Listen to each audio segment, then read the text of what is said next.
Praise the lord.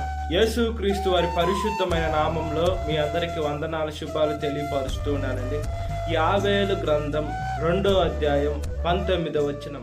మీరు తృప్తి నొందినంతగా నేను ధాన్యమును, క్రొత్త ద్రాక్షారసము, తైలమును మీకు పంపించేదను అని దేవుని వాక్యం సెలవిస్తుందండి.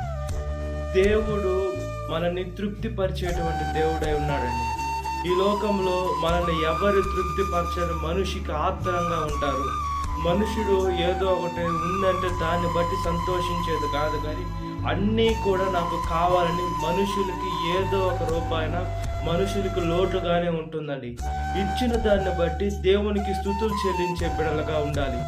దేవుడు నాకు ఇది ఇచ్చాడు, మన కారికి తక్కువ వాళ్ళకి అది లేదు కాబట్టి మన దేవునికి కృతజ్ఞతాస్తుతులు చెల్లించాలి. కానీ మన కారికి ఎక్కువ హోదాలో ఉండేటువంటి వారిని చూసి ఆయనకు అది ఉంది, నాకు ఇది లేదని మనము బాధపడే బిడలుగా ఉండకూడదండి. దేవుడు మనల్ని భిక్షగాలుగా ఉంచడు. మనం ఈ లోకంలో అవును ఆయన కాడికి మనం తక్కువే ఉండొచ్చాము, అయినా కూడా మనము ఎప్పుడైతే నీతిగా న్యాయంగా జీవిస్తూ ఉంటామో పరలోకానికి వెళ్తే మనం తండ్రితో ఉంటే మనకి ఏది కూడా తక్కువ కాకుండా దేవుడు చూసుకునేటువంటి దేవుడు అండి. కాబట్టి ఈ లోకంలో మనకి ఏది ఉన్నా ఏది లేకపోయినా మనం అవి విడిచిపెట్టేసి దేవుని మీద మనం కాన్సన్ట్రేషన్ చేసే బిడ్డలుగా ఉండాలి. ఈ లోకంలో వస్తువుల మీదో, ఈ లోకంలో డబ్బు మీదో, బంగారం మీదో, ఈ లోకంలో ఆస్తుల మీద, కార్ల వైపు, బైకుల వైపు, ఫోన్ల వైపు మనం దేనికోసం పొందుకోవాలని మనం ఆశపడకుండా అవన్నీ పక్కన పెట్టి మనకి ఏది అవసరం, దేవుని వాక్యం అవసరం. మనం చనిపోయిన తర్వాత ఎక్కడికి వెళ్ళాలి? పరలోకానికి వెళ్ళాలంటే ముందు పరదేశికి వెళ్ళాలి.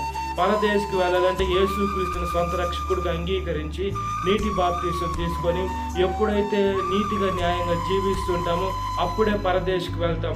మనకి ఏది ముఖ్యమో అది మనం ఆలోచించాలి. అవును, ఈ లోకంలో మనుషులకు అన్నీ ముఖ్యం, అయితే దేవుడు మనకు తగ్గింది మనకి ఇస్తాడు. దానికోసం మనం వెయిట్ చేసేటువంటి బిడలుగా ఉండాలి.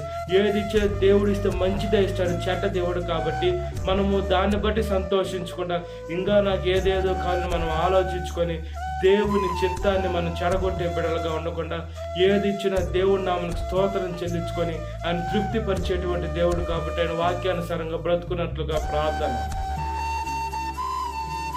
మహాపరిశుద్ధాత్మ దేవ, మా ప్రియ పరలోకపు తండ్రి, ఒకసారి నా ప్రార్థనని దయతో జ్ఞాపకము చేసుకోమని ప్రాధేయపడుతున్నాం.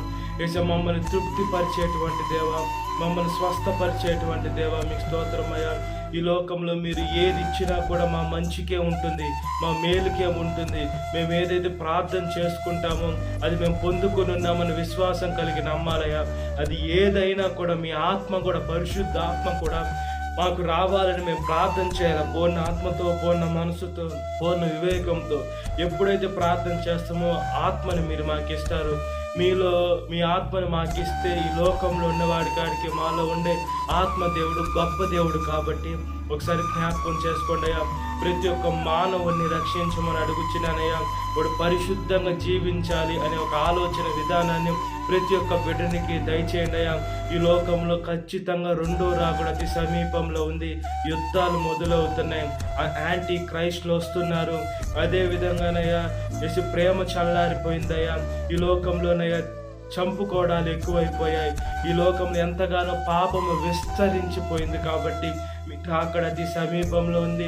యేసు మేము జాగ్రత్తగా ఈ లోకంలో మా ప్రాణాలు, మా కంఠంలో ప్రాణాలు ఉన్నప్పుడే, మీరు మాకు ఇచ్చిన నూకలు ఈ లోకంలో మా జీవం ఉన్నప్పుడే మేము సద్వినియోగం చేసుకొని మిమ్మల్ని సొంత రక్షకుగా అంగీకరించి మీ వాక్యానుసారంగా బతికి మీరు తీసుకుంటే వచ్చే బిడలుగా వచ్చి ఒకసారి జ్ఞాపకం చేసుకొని ప్రతి ఒక్కరూ ఆత్మని మీరు తృప్తిపరుస్తారు. మీకు అధికారం వేసే ఉంది కాబట్టి వేసి మిమ్మల్ని మీ పైన విశ్వాసం పెట్టుకున్న మంచి మనసును దయచేయమని సాతాను శోధన ప్రతి ఒక్క బిడ్డని విడుదల దయచేయండి.